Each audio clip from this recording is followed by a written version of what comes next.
Name dropper.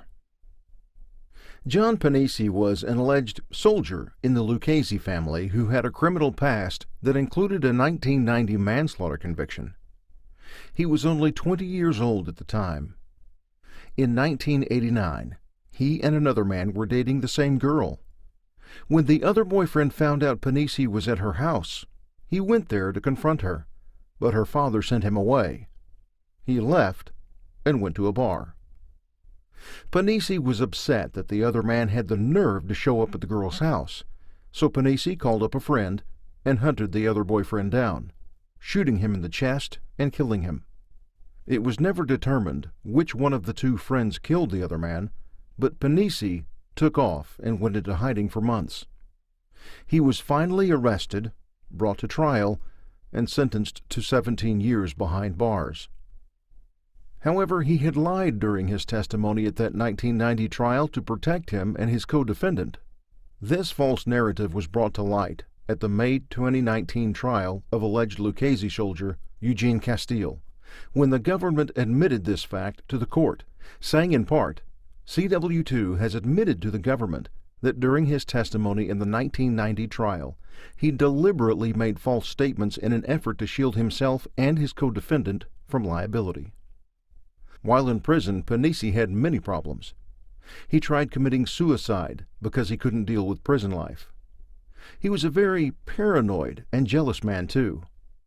He required his former girlfriend to answer him on FaceTime, even if she was traveling on a highway or otherwise unable to use her phone at that moment, to ensure that another man was not present with her, and had burned her hair and knocked her teeth out with his fist. However, the defense wasn't allowed to ask about any of this because it wasn't relevant to his credibility. So what was relevant to his credibility? It seemed that the main purpose of having Pennisi testify was so the government could complete its special hierarchy board for the jury to see. His testimony mostly consisted of identifying people in pictures and providing background information on the mafia and Lucchese family activities because he, apparently, knew everything and everybody, even though he was a self-described nobody. But despite being a made member from approximately 2013 to 2017 and knowing all the players allegedly involved, the prosecution didn't even ask about the main plot of the trial, the murder of Michael Meldish. Even Gangland commented on it in their October 24, 2019 column, stating, "You'd think that a wise guy who'd been made before the hit and was active for more than 4 years after it took place, would have heard some scuttlebutt tying Crea or former acting boss Matthew Matty Madonna to the slang." Nonetheless, he had heard about the Coddington Club incident, and he also provided the jury with some interesting information, including step-by-step detail about his making ceremony, and many other side stories that fit with the government's and perhaps even the public's image of what the mafia is all about. Before being sent to prison for that 1989 murder, Pennisi claimed he had a relationship with the mob, specifically the Gambino family, as explained to our favorite prosecutor, Scoten. "Was there any particular person or people in the Gambino family you had a relationship with?" "Yes." "Who?" "Tony Moscatello and John Jr." "And do you know John Jr.'s last name?" "Gotti." Right off the bat, let's name drop a big name because even if the jury didn't know much about the mafia, they probably had heard of that famous name, right? "Did you have any kind of formal relationship with them? Were you just friends, or was there something more?" "We were friends, and I was associated to them." "In the term used at the time, how would you have been referred to?" "I was with them." "How long were you around the Gambinos on the street?" "Since I was maybe 14, 15 years old."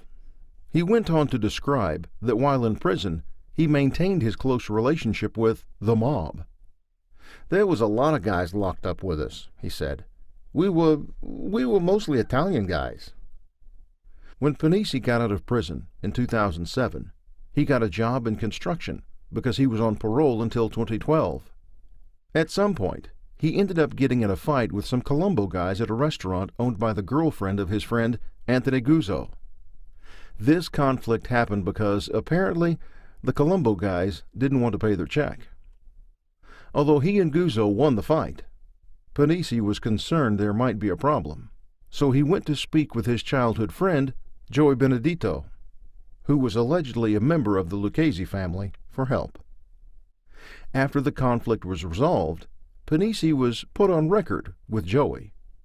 Later, he met an alleged capo by the name of John Castellucci, and then the doors of the Lucchese family swung wide open. During this period when you're on record with Di Benedito, did you ever meet anybody more senior than Castellucci? Answer: yes. Question: who did you meet? Answer: the administration and other members. Question: and who was in the administration at the time you met them? Answer: Matty, Stevie, Joe D. Question: and what's Joe D's full last name? Answer: excuse me? Question: what's Joe D's full last name? DiNapoli. Skoten then asked about how Pennisi met the various members of the administration. It gets a little loopy, but let's try to follow along. Pennisi first talks about how he met Madonna. Then he's asked about Crea and others. Skoten shows him pictures to identify, and they immediately go up on the government's poster board. How were you introduced to Madonna? I was introduced to him. I was introduced to him by Joe DiNapoli, and he said, "This is Matty, he's the acting boss of the family," and he said, "Matty, this is John, Amica Nostra." That's how it was done. Other than saying, "Hey, this is Matty," is there a significance to that? What is the purpose of such an introduction? I don't... What was the purpose? Yes. Well, it had to be done. Why did it have to be done? I was just inducted into the family. Were you also introduced to Stevie Crea? Yes. Do you recall who it was who introduced you to Stevie Crea? It could have been one or two people. I don't exactly remember which one.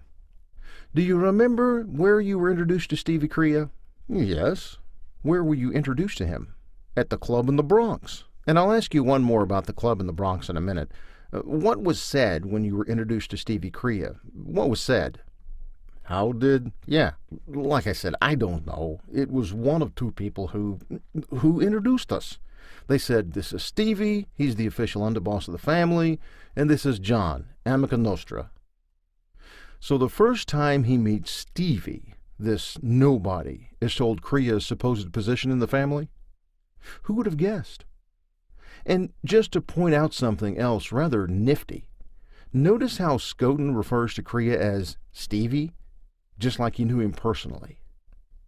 And just so Londanio wouldn't feel left out, because, the government had given him so much attention for so long, Pennisi talked about him too. The only one he didn't talk about was Caldwell.